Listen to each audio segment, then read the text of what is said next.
გავაგრძელოთ ჩვენი საუბარი და ეხლა ვისაუბროთ პროფკავშირებთან დაკავშირებით პროფკავშირებზე. პროფკავშირი მშრომელთა გაერთიანებაა, რომელიც აწარმოებს მოლაპარაკებას ხელფასებსა და სამუშაო პირობების შესახებ, მასში გაერთიანებული წევრების სახელით ფირმების ან ორგანიზაციების ხელმძღვანელებთან. მეორენაირად პროფკავშირებს ასევე უწოდებენ ერთგვარ კარტელს, რამდენადაც ზოგადად ყველა კარტელი პროფკავშირის გამყიდველთა ჯგუფია, რომელიც საკუთარი საბაზრო ძალაუფლების გაფართოებას ცდილობს სწორედ ამ მოლაპარაკებების პროცესში.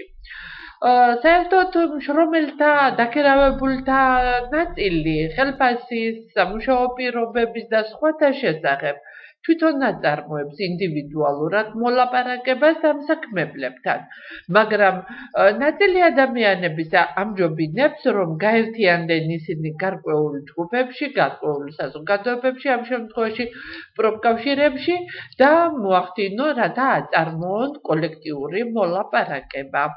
კოლექტიური მოლაპარაკება ეს კი არის პროცესი, რომელშიც პროფკავშირები და ფირმები აღწევენ შეთანხმებას დასაქმების პირობებთან დაკავშირებით. მაგრამ თუ ხდება ისეთი მომენტი, ზოგჯერ დგება ისეთი მომენტიც, როდესაც ეს შეთანხმება ვერ მიიღწევა. ამ შემთხვევაში პროფკავშირები ახდენენ გაფიცვების ორგანიზებას. გაფიცვა ეს არის ფირმის მუშაკთა ორგანიზებული პროტესტის გამოხატვის ფორმა, გამოხატვის სახე, რომელთაც შემდგომ აი ამ გაფიცვის შედეგად ისინი აღწევენ უკვე გარკვეულ შეთანხმებებს ერთმანეთთან. დიახ, ეს გაფიცვა, როგორც აღნიშნეთ, და ეხლა ეკონომისტების და საერთოდ მკვლევართა ნაწილი მიიჩნევს, რომ პროფკავშირები სასარგებლოა ეკონომიკისათვის, ხოლო მეორე ნაწილი ფიქრობს, რომ პროფკავშირები არც თუ ისე კარგია. და აი ამდენად არსებობს ესეთი განსხვავებული შეხედულებები. კრიტიკოსების მტკიცებით, პროფკავშირების კრიტიკოსთა მტკიცებით, პროფკავშირი მხოლოდ კარტელის ერთ-ერთი სახეობაა, როდესაც პროფკავშირი ხელფასს ზრდის იმ დონეზე მეტად, რომელიც კონკურენტულ ბაზარზე დომინირებს, შრომაზე მოთხოვნის რაოდენობა მცირდება და აი ამდენად ადამიანთა ნაწილი დაუსაქმებელი რჩებაო და აი ამდენად მთელი რიგი ფაქტორების გამო, მთელი რიგი მიზეზების გამო მიიჩნევენ, რომ პროფკავშირები არც ისე სასარგებლოა და არც ისე კარგია. მაგრამ პროფკავშირებს თავისი, როგორც აღნიშნეთ, თავისი მომხრეებით გააჩნია, ყავს და ისინი აცხადებენ, რომ პროფკავშირები იმ ფირმების საბაზრო ძალების საწინააღმდეგო საშუალებაა, რომლებიც მშრომელებს ქირაობენ და შემდეგ გარკვეულ ძალაუფლებას გამოხატავენ მათ მიმართ სამუშაო პირობების, სანაზღაურების თუ სხვათა მხრივ. და პროფკავშირების მომხრეები ამტკიცებენ, რომ პროფკავშირებს დიდი მნიშვნელობა აქვს იმ ფირმების დახმარებისათვის, რომლებიც ზრუნავენ დაქირავებულებზე. ამ შემთხვევაში ისინი მათ წინააღმდეგ კი არ გამოდიან, არამედ პირიქით ეხმარებიან და ამდენად ორგვარ საქმეს აკეთებენ, ერთი რომ იცავენ მათ შეგაერთიანებული წევრების უფლებებს და მეორე ასევე ეხმარებიან იმ ფირმებს, რომლებიც ზრუნავენ თავიანთ თანამშრომლებზე. დიახ. ამასთან დაკავშირებით კიდევ შემდეგი ჩვენ შეგვიძლია განვიხილოთ ეფექტიანი ხელფასების თეორიაც. ეფექტიანი ხელფასების თეორია, რომელიც მსგავსი და ტიპიურია მინიმალური ხელფასის კანონისა, რომელზედაც ჰქონდა უკვე საუბარი. ეფექტიანი ხელფასების თეორიის თანახმად ფირმები უფრო ეფექტიანად მოქმედებენ, თუ ხელფასები წონასწორულ დონეზე მეტია. ამიტომ ფირმებისათვის მომგებიანი იქნება, თუ მაღალ ხელფასებს შეინარჩუნებენ შრომის ჭარბი მიწოდების დროსაც კი. ამდენად ეფექტიანი ხელფასი ჩვენ შეგვიძლია გავმალტოთ როგორც ხელფასი, რომელიც წონასწორულ ხელფასზე მეტია და რომელსაც ფირმები გასცემენ მშრომელთა წარმოებლურობის გაზრდის მიზნით. აი, ერთ-ერთი მთავარი მიზეზი სწორედ ეს არის ეფექტიანი ხელფასების გაცემისა. უპირველეს ყოვლისა, ეხლა რატომ გასცემენ ასეთ ხელფასებს ფირმები? მათ მიერ ხელფასების, მაღალი ხელფასების, ანუ ეფექტიანი ხელფასების გაცემა დაკავშირებული არის სხვადასხვა საკითხებთან. უპირველეს ყოვლისა, მაღალი ხელფასის შემთხვევაში მშრომელების ჯანმრთელობის მდგომარეობა უმჯობესდება. ამ შემთხვევაში ადამიანები, რომლებსაც მაღალი შემოსავალი აქვთ, უფრო კარგად იკვებებიან და ჯანმრთელობასთან დაკავშირებულ პრობლემებს უფრო ადვილად აგვარებენ. შემდეგ ამდენად ეს ფირმისათვის სასარგებლოა, რამდენად ნაკლებია მოცდენები, ნაკლები არის გაცდენების რაოდენობა და ასე შემდეგ. შემდეგი ფაქტორი, რომელიც დაკავშირებულია ეფექტიან ხელფასებთან, ეს არის ის, რომ მაღალი ხელფასების დროს შენელებულია მცირდება მშრომელთა დენადობა. მშრომელი, რომელსაც მაღალი ხელფასი აქვს, ნაკლებს ავარაუდოა, რომ სხვაგან წავიდეს სამუშაოს მოსაძებნად.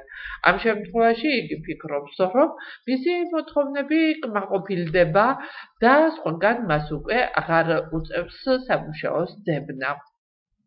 მშრომელთა მაღალი ძალისხმევა. მაღალი ხელფასი განაპირობებს იმას, რომ დაქირავებული უფრო მაღალი ძალისხმევით, უფრო მეტი ძალისხმევით მუშაობს, რაც იწვევს თავისთავად მისი წარმოებლურობის გადიდებას. და კვალიფიკაცია, მშრომელთა კვალიფიკაცია, მაღალი ხელფასი ყოველთვის იზიდავს მაღალ კვალიფიციურ მუშახელს. ამ მიზნით, ესე იგი, ამ დროს ხდება ან ადგილზე გადამზადება და კვალიფიკაციის ამაღლება დაქირავებულებისა, ან კიდევ რამდენადაც მაღალი ხელფასი, როგორც აღვნიშნეთ, იზიდავს და მაღალი კვალიფიკაციის ადამიანებს, ხდება მათი სამუშაოზე მიღება. ნებისმიერ შემთხვევაში, რომელი ფორმაც არ უნდა განვიხილოთ ამ დროს, ყველა ეს 4-ვე ფორმა, რომელიც შემოვალეთ, ადიდებს წარმოებლურობას და ფირმას უფრო უკეთეს მდგომარეობაში ამ დროს ფირმა, რა თქმა უნდა, უფრო უკეთეს მდგომარეობაში არის. შემდეგ ერთ-ერთი კიდევ ფაქტორი, ეს უკვე მეოთხე ფაქტორი, რომელიც გავლენას ახდენს დასაქმებაზე და უმუშევრობაზე, ეს არის სამუშაოს ძიება. როგორც აღვნიშნეთ, სამუშაოს ძიება ერთ-ერთი მნიშვნელოვანი ფაქტორია და ეს წარმოადგენს თვითონ სამუშაოს ძიება პროცესს, რომლის საშუალებითაც მშრომელები პოულობენ მათი გემოვნების, უნარის და შესაძლებლობის შესაბამის სამუშაოს. დიახ, სამუშაოს ძიებით განპირობებული უმუშევრობა ერთ-ერთი მნიშვნელოვანი თვისებით განსხვავდება მინიმალური ხელფასის ან ეფექტიანი ხელფასების შემთხვევებისაგან. ეს არის ამ სამივე შემთხვევაში, რომელიც წინ იყო განხილული, ხელფასი წონასწორულ ხელფასზე მეტია და ამიტომ შრომის მიწოდების რაოდენობა მოთხოვნის რაოდენობაზე გაცილებით ჭარბად გამოიხატება. მშრომელები უმუშევრად არიან, ვინაიდან სამუშაო ადგილების გამოჩენას ელოდებიან. ამ შემთხვევისაგან განსხვავებით, სამუშაოს ძიება არ არის გამოწვეული წონასწორულზე მაღალი ხელფასების გაცემით. როდესაც უმუშევრობა სამუშაოს ძიებით აიხსნება, მშრომელები ეძებენ ისეთ სამუშაო ადგილებს, რომლებიც მათთვის ყველაზე უფრო შესაფერი იქნება. ბოდიშით. ეხლა ამის შემდეგ ჩვენ შეგვიძლია განსაზღვროთ უკვე ის პირობები, რომელსაც სამთავრობო პოლიტიკა ატარებს უმუშევრობასთან დაკავშირებით. ანუ ის სამთავრობო პოლიტიკა, რომელიც ტარდება უმუშევრობასთან დაკავშირებით. ასეთი სამთავრობო პოლიტიკის განსაზღვრისას ჩვენ შეიძლება ყურადღება გავამახვილოთ მთელ რიგ პროცესებზე, რომელიც იცავს ადამიანებს სამუშაოს დაკარგვის შემთხვევაში. სახელმწიფო რას აკეთებს ასეთ დროს? სახელმწიფო დასაქმების სამსახურები ავრცელებენ ინფორმაციებს არსებული ვაკანსიების შესახებ, პროფესიული გადამზადების სახელმწიფო პროგრამები მოწოდებულია გაადვილოს მომუშავეთა გადასვლა ახალ დარგებში, რამდენადაც ეს პროგრამები უზრუნველყოფენ შრომითი მოწყობის გადიდებას, იმდენად ამცირებენ უმუშევრობის ბუნებრივ დონეს. მაგრამ ამასთან ერთად ადგილი აქვს ისეთ სახელმწიფო პროგრამების არსებობას, რომელიც ხელს უწყობს პირიქით უმუშეველთა რაოდენობის გაზრდას. აღნიშნული ძირითადად ეხება დაზღვევის სისტემას. ეს არის ძირითადად დაზღვევა უმუშევრობის გამო.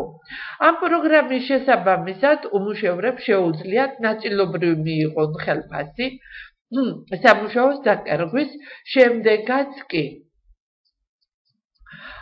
ამერიკის შეერთებულ შტატებში მოქმედებს ასეთი პროგრამა, რომლის დროსაც პირი, რომელმაც დაკარგა სამუშაო 26 კვირის განმავლობაში ღებულობს თავისი ბოლო ხელფასის 50%.